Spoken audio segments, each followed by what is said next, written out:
Illuminati ये शब्द जितना रहस्यमय है उतना ही पुराना भी। इल्यूमिनाटी के बारे में लोग बताते कम और डराते ज्यादा हैं। ऐसा माना जाता है कि इस दुनिया के जितने भी अमीर लोग हैं उनमें से 70% इल्यूमिनाटी के सदस्य हैं।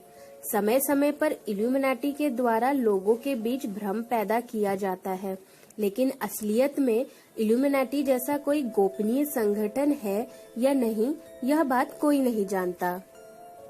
आप खुफिया एजेंसियों के बारे में तो जानते ही होंगे, जैसे भारत की रॉ, इजराइल की मोसाद, अमेरिका की CIA और ब्रिटेन की MI6। लेकिन क्या आप इल्यूमिनाटी के बारे में जानते हैं? शायद नहीं जानते होंगे, क्योंकि दुनिया के अधिकतर लोगों ने तो इसका नाम तक नहीं सुना होगा। यहाँ तक कि इल्यूमिनाटी का जन्म जहाँ हुआ था वहीं के अधिकतर लोग इसके बारे में नहीं जानते। कोरोना संक्रमण के दौर में दुनिया भर के वैज्ञानिकों से लेकर खुफिया एजेंसियां इसकी पड़ताल में लगी हुई हैं कि क्या वाकई संक्रमण की जड़ में चीन और WHO की मिली भगत है। इस बीच कई सारी कॉन्स्पिरेसी थ्योरीज भी आई हैं। खुफिया एजेंसियां सबकी जांच में लगी हुई हैं। वैसे फिलहाल जिन खुफिया एजेंसियों के नाम हम जानते हैं उनसे पहले भी एक इंटेलिजेंस एजेंसी रह चुकी है। 18वीं सदी में शुरू हुई इल्यूमिनाटी नाम की इस एजेंसी के बारे में माना जाता है कि अब भी ये दुनिया भर में फैली हुई है और इसके सदस्य चुपके चुपके अपने कामों को अंजाम दे रहे हैं। तो चलिए जानते हैं कि आखिर ये इल्यूमिनाटी क्या है और कहां से हुई थी इसकी शुरुआत। पर उससे पहले मैं आप सभी लोगों का अपने चैनल बडी आउटलुक में स्वागत करती हूँ। तो चलिए शुरू करते हैं। असल में इल्यूमिनाटी 18वीं सदी का एक खुफिया संगठन था, जिसके बारे में कहा जाता है कि यह कई देशों में आज भी सक्रिय है और खुफिया बैठकें करता है। यहाँ तक कि जब दुनिया में किसी कोने में कोई घटना घटती है और उसके बारे में पहले से किसी को कुछ पता नहीं होता, तो कह दिया जाता है कि उसमें इल्यूमिनाटी का हाथ था। इसी वजह से इसे एक रहस्यमय संगठन माना जाता है। माना जाता है कि इस संगठन की शुरुआत जर्मनी के बेवेरिया शहर से हुई थी। वहाँ के एक जाने माने प्रोफेसर और दार्शनिक एडम विशॉप ने इसकी नींव रखी, जिसका नाम उन्होंने ऑर्डर ऑफ इल्यूमिनाटी रखा था। जर्मनी में ही जन्मे और पले बड़े एडम बचपन से ही अनाथ हो गए। रिश्ते के एक चाचा की देखरेख में पलते हुए उन्होंने काफी सारी मुश्किलें देखी। भेदभाव के बीच बढ़ते हुए एडम के मन में आ चुका था कि आगे चलकर वह एक समान समाज की शुरुआत करेंगे। पढ़ाई के बाद एडम प्रोफेसर बन गए और यूनिवर्सिटी ऑफ इंगोस्टाड में पढ़ाने लगे। सीधी सादी जिंदगी बिताते शादीशुदा प्रोफेसर के बारे में किसी को शक नहीं था कि वे भीतर भीतर क्या कर रहे हैं।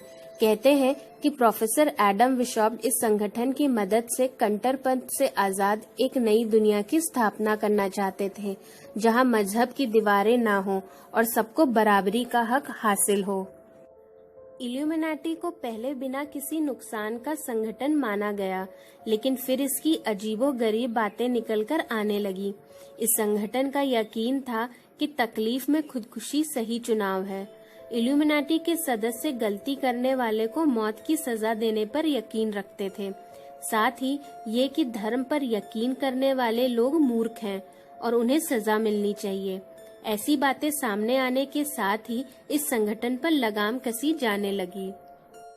कुछ लोगों का मानना है कि 18वीं सदी में फ्रांस में हुई क्रांति के पीछे इल्यूमिनाटी का ही हाथ था। इतना ही नहीं, कुछ लोग तो यह भी मानते हैं कि अमेरिकी राष्ट्रपति जॉन F कैनेडी की हत्या में भी इसी संगठन का हाथ था। 22 नवंबर 1963 को उनकी हत्या कर दी गई थी।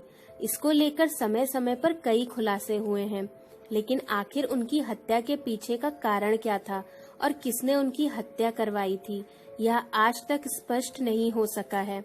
माना जाता है कि उनकी हत्या के समय उनके आसपास एक महिला देखी गई थी, जिसके हाथ में कैमरे की तरह दिखने वाला एक पिस्तौल था। इस महिला को द बबुश्का लेडी के नाम से जाना जाता है। अब ये महिला कौन थी, इसके बारे में आज तक किसी को पता नहीं चल पाया है। प्रोफेसर बिशॉप की लिखी एक किताब आज भी इंगोलस्टैट के म्यूजियम में सुरक्षित रखी हुई है। इस किताब में उन्होंने अपने काम के बारे में बताया है कि आखिर खुफिया संगठन इल्यूमिनाटी की शुरुआत के पीछे उनका मकसद क्या था। माना जाता है कि इल्यूमिनाटी एक सीक्रेट सोसाइटी यानी गुप्त संगठन है।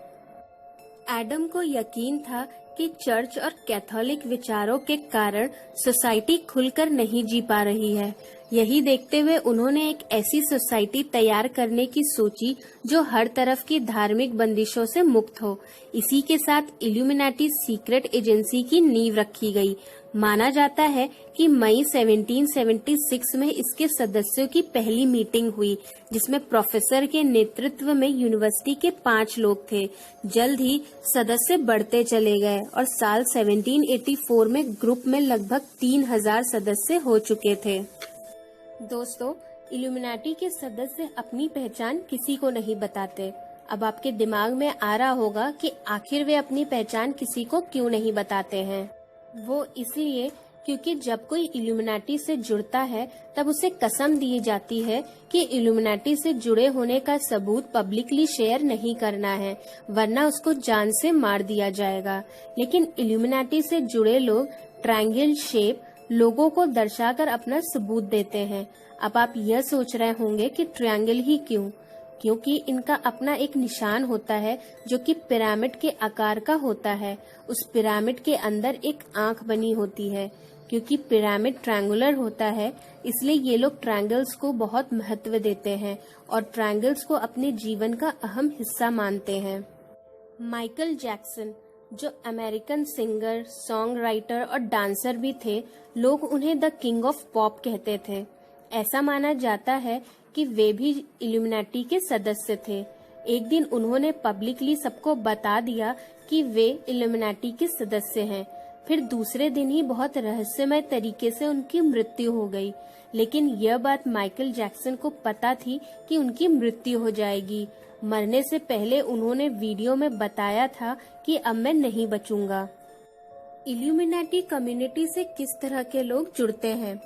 इस सीक्रेट कम्युनिटी में दुनिया की अनेकों संस्थाएं, खुफिया एजेंसियां, ग्लोबल माफिया, धर्मगुरु, बैंकर्स, बिजनेसमैन, वकील, डॉक्टर, हथियार निर्माता, मीडिया, लेखक, फिल्म जगत, नेता, डिप्लोमेट, खिलाड़ी, सेलिब्रिटीज जैसे और भी मशहूर लोग काम करते हैं। इल्यूमिनाटी से कैसे जुड़े? ऐसा माना जाता है कि इल्यूमिनाटी से जुड़ने के लिए उस सदस्य को उनके हर नियमों और शर्तों को मानना पड़ता है। इससे आपको उनकी सहायता से अपने कार्य में बहुत जल्दी सफलता मिल जाएगी।